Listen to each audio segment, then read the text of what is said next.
Bonjour chers amis, soyez tous le bienvenue dans votre émission France en direct. Vous savez quelle a été la plus grande découverte qui a été déjà eue dans cette terre? Chers amis, au long de cette émission, nous allons vous montrer quelle a été la plus grande découverte. Je vous invite à rester avec nous dans cette émission parce que cette découverte, elle est de votre intérêt. Elle peut changer justement le cours de votre vie. Et nous voulons vous laisser à votre disposition en ce moment une ligne, la Mi 24 heures, pour que vous puissiez parler, vous confier, parce que si vous êtes désespéré, si vous traversez tant de problèmes dans votre vie, vous ne savez pas quoi faire, sachez qu'il y a quelqu'un habilité à votre disposition qui peut vous écouter et peut vous donner la direction correcte pour que vous veniez à avoir une transformation dans votre vie. Et cela sera privé, c'est-à-dire vous n'allez pas avoir votre vie exposée. Vous allez pouvoir vous confier et alors recevoir toute direction nécessaire, mais d'une façon privée. Nous allons maintenant aussi savoir comment était la vie de Sylvie. Qu'est-ce qu'elle a souffert? Qu'est-ce qu'elle a traversé dans sa vie dans le passé? Accompagnez et nous allons revenir tout de suite après. Ma vie avant d'arriver au centre d'accueil était chaotique. Voilà, franchement, c'était bouleversant, c'était sens dessus, sens dessous. Au niveau de la vie sentimentale, j'avais un mauvais mariage, je me suis mal mariée, mon mari me trompait, je me suis mise à prendre le même chemin, je ne me plaisais même plus du tout, je ne m'épanouissais plus en rien. Voilà. Et j'avais une colère à l'intérieur de moi, mais une colère qui ne se justifiait pas. Je pouvais gronder les enfants parce qu'ils ont cassé un verre, je pouvais sortir. La seule chose qui me manquait, c'est de sortir des gros mots, mais ça se sentait, ma colère, ma colère. Je vais vous donner un exemple bête. Mon fils avait fait une bêtise, mais vraiment une petite bêtise. Je suis partie avec lui du 23e étage en courant jusqu'au dernier, sans me tenir compte qu'il avait 9 ans. Donc, j'étais vraiment, ça n'allait pas. Ça n'allait pas du tout. Je partais en bride pour un oui, pour un non. Donc, ça n'allait pas du tout. Et de deux, au niveau financier, par exemple, je ne me plaisais pas à ce que je faisais parce que ça ne calquait pas à mon caractère. Déjà, je faisais la comptabilité avant. Donc, du coup, j'ai décidé également de changer ce côté-là. Et puis, au niveau de mon père, ça n'allait pas non plus. Hein. Ce n'était pas des rapports roses avec mon père. Et vraiment, tout allait très, très mal. Au niveau de ma santé également, du coup, j'ai contracté la thyroïde.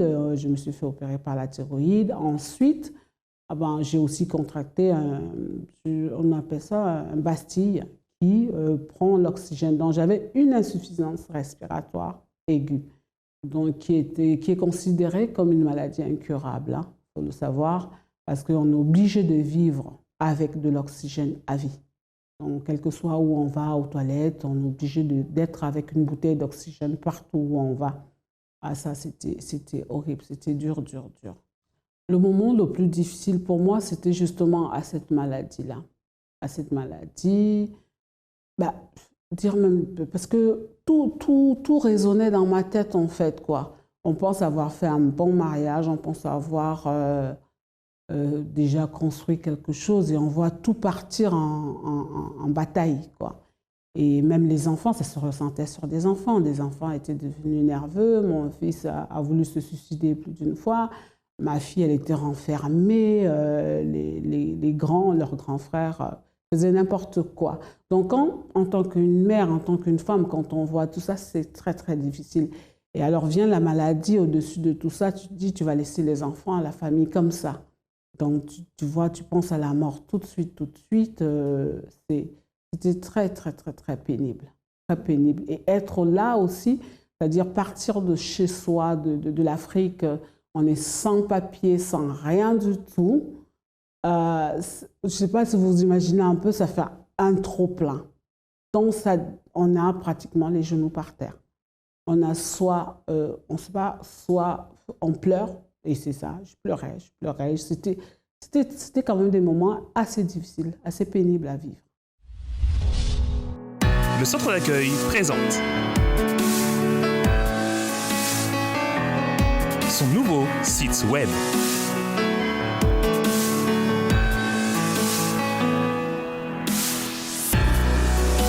Il y a beaucoup de nouveautés, des messages positifs et de motivation.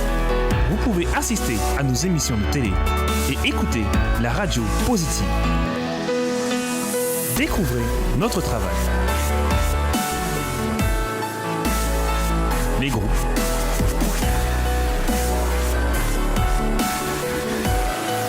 Nos adresses.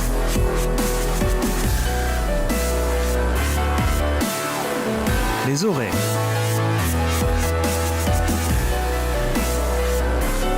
Ainsi que les vidéos. Si vous avez besoin d'aide, il y a une page qui vous est dédiée. Le site est disponible sur ordinateur, smartphone et tablette. Centre d'accueil. Définissez aujourd'hui ce que vous voulez vivre demain. Voyez la situation de désespoir de Sylvie, elle qui a vu son mari la tromper, et vous voyez, dû à cette situation, elle a commencé à faire le même, c'est-à-dire ce qu'elle a souffert, qu'elle a subi de son mari, elle a voulu résoudre le problème en trompant lui aussi. Mais la situation, elle s'est empirée. Et vous voyez des problèmes financiers, des problèmes avec ses enfants, problèmes de santé qui ont commencé à apparaître et à se développer, à s'aggraver sa situation. Son fils en train de vouloir le suicide. Elle quitte le pays pour venir en France pour essayer de s'en sortir, mais lorsqu'elle arrive, alors la situation, elle s'empire et elle arrive au point de vouloir finir avec sa vie. Ça a été le passé de Sylvie, mais elle est là dans l'émission justement pour raconter comment se trouve actuellement sa vie et quelle attitude qu'elle a prise pour que sa situation, elle vienne à changer. Et comme nous parlions au début de l'émission, nous allons vous montrer, nous allons vous révéler quelle a été la plus grande découverte qui a déjà existé. Vous voulez savoir? Alors restez avec nous, parce que nous allons vous montrer justement quelle a été cette grande découverte. Et c'est de votre intérêt. Accompagnez justement ce qu'elle a fait et comment se trouve actuellement sa vie. J'ai connu le centre d'accueil par la revue Le Semeur. À l'époque, ça s'appelait Le Semeur. Je crois que ça s'appelle autre chose aujourd'hui. Et je vais vous dire quelque chose qui est bizarre, parce que je me suis baladée avec Le Semeur pratiquement pendant 2 ans dans mon sac à main. Et c'est des jeunes évangélistes qui m'ont donné ça dans les rues de Saint-Denis. J'ai pris, j'avais même pas le temps de leur parler et tout. Et justement, en cherchant vraiment toutes ces solutions, c'est là où je suis tombée sur des témoignages là-dedans, beaucoup de témoignages de vie, des gens qui ont vécu même pire que moi. Donc c'est comme ça, j'ai pris Le Semeur, j'ai cherché l'adresse la plus proche. Habitant Épinay-sur-Seine, je suis forcément directement allée à Saint-Denis. Et quand je suis arrivée à Saint-Denis, j'ai écouté la parole. Et je vais vous dire, c'était comme si le pasteur le jour-là parlait exactement de moi. C'était comme si c'était dirigé pour moi. Mais avec une révolte à l'intérieur, tu te dis, mais pourquoi c'est comme ça, quoi. Et parce que aussi, avant, on cherche les solutions par tous les moyens, hein. Je me souviens avant le centre d'accueil, maman m'amenait chez les marabouts ou une cousine qui vient te dire on va chez les marabouts. Je me suis dit, mais pourquoi pas? Je ne paie rien, j'y vais voir quand même. Mais c'était touchant. La chaîne de prière que j'ai d'abord vraiment suivie, c'était la chaîne de prière sur la vie financière. Parce que comme je vous disais, je sortais de l'Afrique, je n'avais pas de papier. Donc je me suis dit, pour m'établir déjà, pour pouvoir avoir tout le reste de ce qu'on veut, il faut que je travaille. Et sans papier, comment je vais faire? Depuis que je suis au centre d'accueil, depuis fin 2008, début 2009, plus précisément, je suis assidue depuis juin 2009. J'ai fait toutes les campagnes d'Israël. Parce que je me suis dit, écoute, Sylvie, tu ne paies rien du tout. Tu ne paies rien. Et c'est que si la parole de Dieu ment, puisque tu crois à la parole de Dieu, donc forcément elle ne ment pas. Tu as donné des centaines de mille au marabout, tu as fait tel nombre de choses, mais là, c'est la seule chose. On te dit prier, jeûner et tout.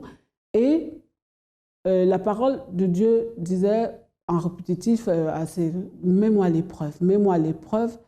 Et je vous assure, à chaque fois que moi j'ai mis Dieu à l'épreuve, quel que soit le montant, indépendamment du montant, à suivre vraiment ce qu'elle me dit de faire, ça a toujours marché. Donc voilà pourquoi.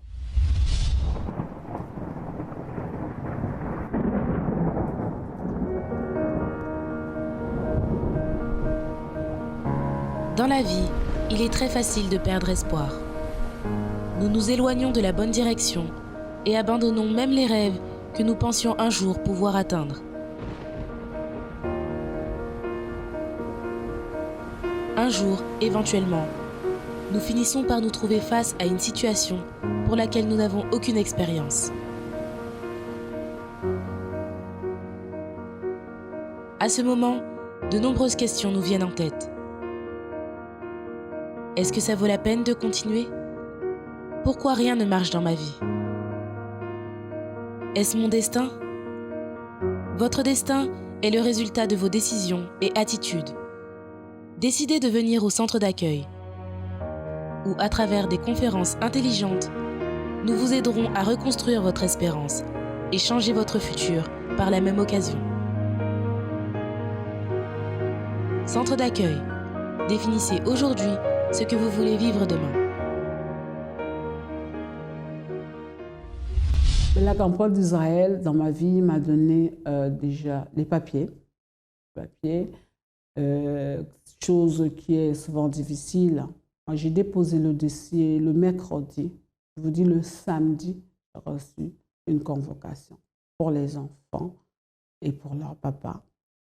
Et ensuite, la campagne d'Israël m'a donné le métier que j'ai aujourd'hui, que j'ai eu avec Bravo et que je continue à avoir. Je me dis même, pourtant c'est une campagne d'Israël que j'ai faite, on est en 2015, je l'ai faite en 2014. Mais jusqu'à aujourd'hui, je vois encore les fruits de la campagne d'Israël. Ça veut dire que j'occupe des postes que je veux. Dès que je ne me plais pas, j'obtiens le poste que je veux. Vous voyez, comme je l'ai dit, là, j'étais vraiment très frustrée parce que je ne peux plus servir Dieu comme je le faisais le dimanche et tout. Et il a suffi que je mette mes genoux par terre, que je fasse un propos avec lui, indépendamment des propos qu'on nous conseille à l'Église. Hein. Mais moi, j'ai fait un propos d'une continuité d'une campagne d'Israël. Et voilà, j'ai le travail que je veux. Je négocie même mes contrats, ce qui est souvent difficile quand on est nouveau, parce que j'ai eu mon diplôme d'aide-soignante que l'année dernière, donc je n'ai pas encore d'ancienneté, mais je négocie mes salaires. Mais c'est que surprend beaucoup de gens. La campagne d'Israël, surtout la campagne d'Israël au niveau de ma santé, c'était mon fils qui l'avait faite. Et aujourd'hui, je suis guérie, complètement guérie. Moi qui devais vivre avec l'oxygène, moi qui devais trimballer l'oxygène, qui devais passer des analyses sur analyses, aujourd'hui, mon dossier est consultable. Bon, c'est vrai qu'on ne vous le donnera pas parce que c'est à l'hôpital, mais moi, si je le demande la photocopie, vous pouvez avoir. Aujourd'hui, je suis guérie complètement. La pauvre année, même je travaille à l'hôpital. Hein. Je travaille à l'hôpital, donc je ne pouvais pas travailler à l'hôpital. Et j'avais fait un autre propos avec Dieu. J'avais des fibromes énormes. Et ben, j'ai touché le pantalon de l'homme de Dieu.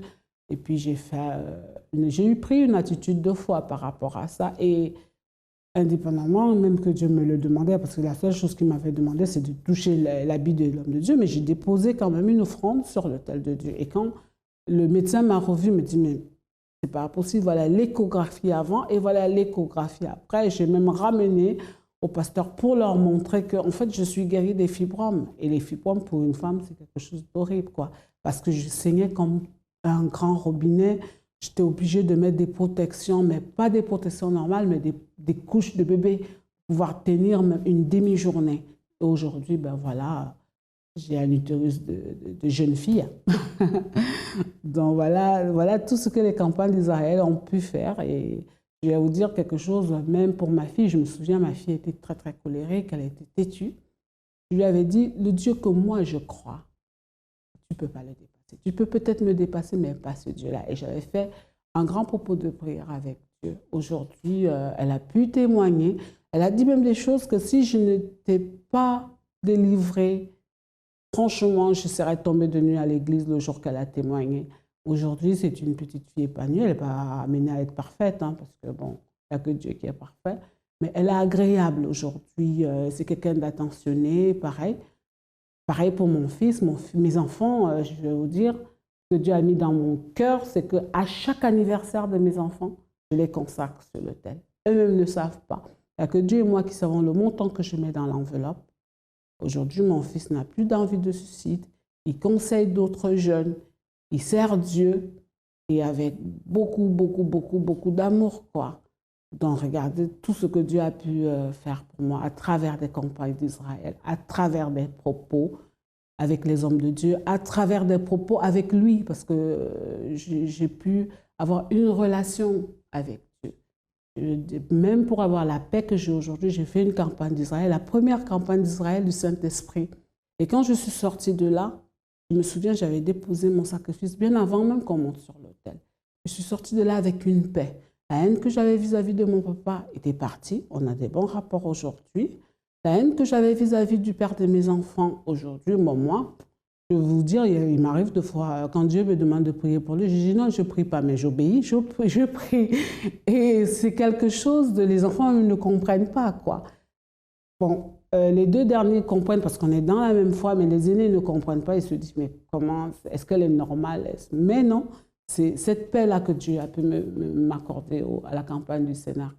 Et quand je sais, il y a des moments où c'est dur, c'est vrai, mais quand je sais d'où je sors, d'où Dieu allait me chercher, je m'accroche. Et moi, le centre d'accueil m'a donné une école de vie. J'ai un cahier de lundi qui veut dire la vie financière. Vous pouvez fouiller spontanément dans mon sac, vous allez me trouver avec... C'est un propos, voilà, c'est une école de vie qui t'amène à avancer, qui t'amène à ne pas être religieux, à savoir que le Dieu, il est vivant.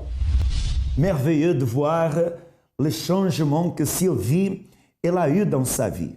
Vous voyez, aujourd'hui, sa vie complètement transformée. Elle a reçu ses papiers, elle est une personne heureuse qui réussit dans son travail, est une personne comblée. La maladie, ça fait partie du passé parce qu'aujourd'hui, sa santé a été restaurée. Et sa fille, complètement transformée, son fils n'a plus l'envie de suicide, elle a la joie de vivre. Sa situation a changé complètement à travers cette attitude qu'elle a prise de venir au centre d'accueil. Et comme nous parlions tout à l'heure, nous voulons vous montrer, nous voulons vous révéler quelle a été la plus grande découverte en toutes les générations.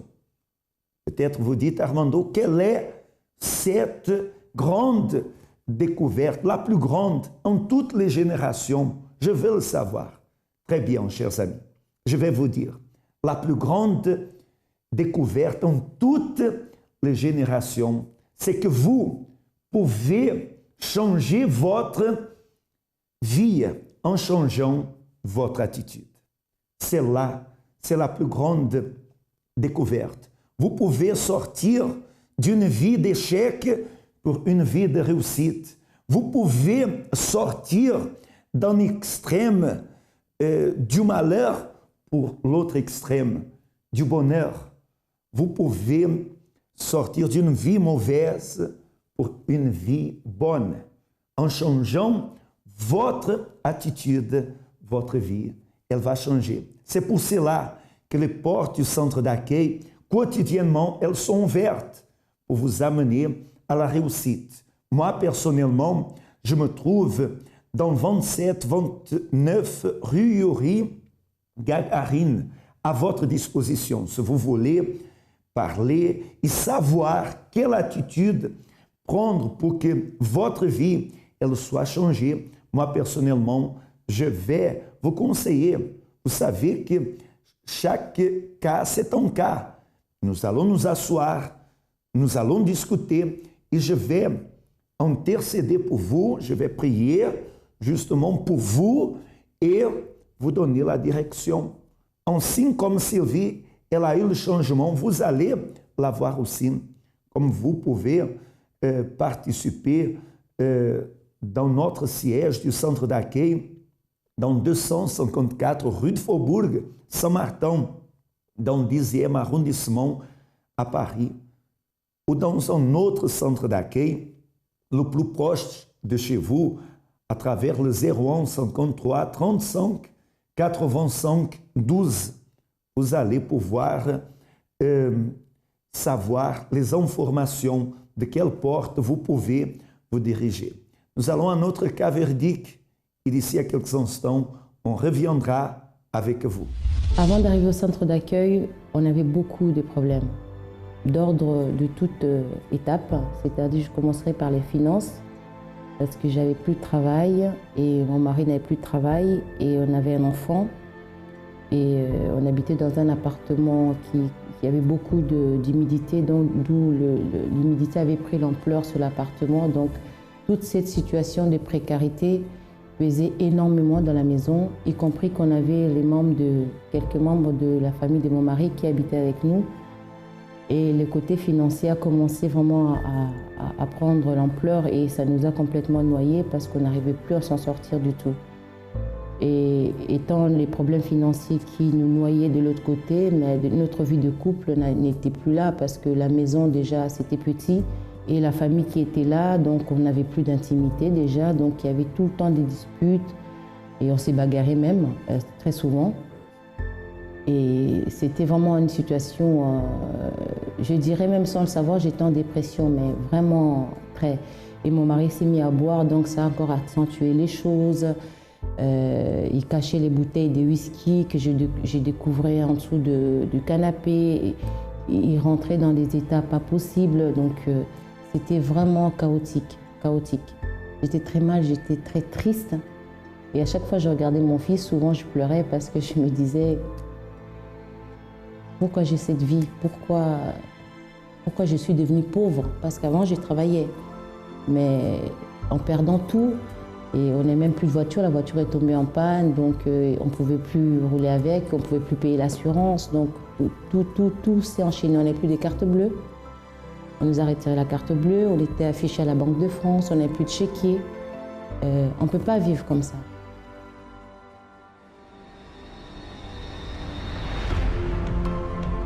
Et j'ai vu un groupe de gens avec des magazines, c'était écrit semeur, et donc j'ai pris les semeurs et les soirs même, j'ai tourné un peu dans Paris et je suis venue à l'église. Je commençais à venir régulièrement dans les réunions, dimanche, la semaine. Et là, il y a un des pasteurs qui annonçait qu'il y avait un propos campagne d'Israël. Et je me dis, mais peut-être ça peut changer ma vie. Ça peut vraiment changer ma vie. Comme j'étais au fond du gouffre, on va dire ça, je voulais mettre Dieu à l'épreuve. De toute façon, j'étais dans une situation où j'avais rien à perdre, j'avais déjà tout perdu, j'avais plus rien. Donc ça ne me coûtait rien de me lancer. Et les résultats ont été là. parce que je trouvais du travail, un bon travail. Et je travaille dans un grand ministère. Mon mari aussi a trouvé du travail. Il travaille pour son propre compte et les comptes de tierces. Vraiment, j'ai un bon salaire, mon mari il a un bon salaire. Et pas un carte bancaire, mais j'ai 3 cartes bancaires. Ce n'est pas des cartes de crédit, c'est des cartes Visa, américaines, espèces, tout ça. J'ai des chéquiers, mon mari a son chéquier, ses cartes. Tout ce qui était par terre, je vous dis, ça a été relevé. Et la maison, on a acheté notre maison, on est propriétaire, on n'est plus locataire dans un appartement comme c'était autrefois. À la vie de couple, on a fait des propos là aussi parce que c'était pas facile. C'était pas seulement côté financier. On a lutté ensemble, on s'est demandé pardon sur beaucoup de choses. Donc mon mari vient à l'église aussi, on fait les propos et nos enfants viennent à l'église aussi. Les centres d'accueil représentent pour moi la direction de Dieu. Dès le premier jour que je suis rentrée, jusqu'à ces jours, c'est toujours la direction de Dieu. Tous ces cas véridiques prouvent que vous pouvez surpasser vos problèmes. Je vous garantis. Maintenant, c'est à vous de prendre la décision. En restant dans votre canapé, en restant dans la maison et ne pas prendre une attitude de vous diriger au centre d'accueil le plus proche de chez vous, cela ne va rien changer. Mais si vous prenez votre attitude, comme j'ai dit, je vous garantis, votre vie, elle sera transformée. Chers amis, ça a été un immense plaisir d'être là, ensemble avec vous. Rêvez avec une nouvelle histoire et déterminez cela. Et participez d'une réunion. Vous allez voir que votre vie, elle aura un nouveau départ. À la prochaine.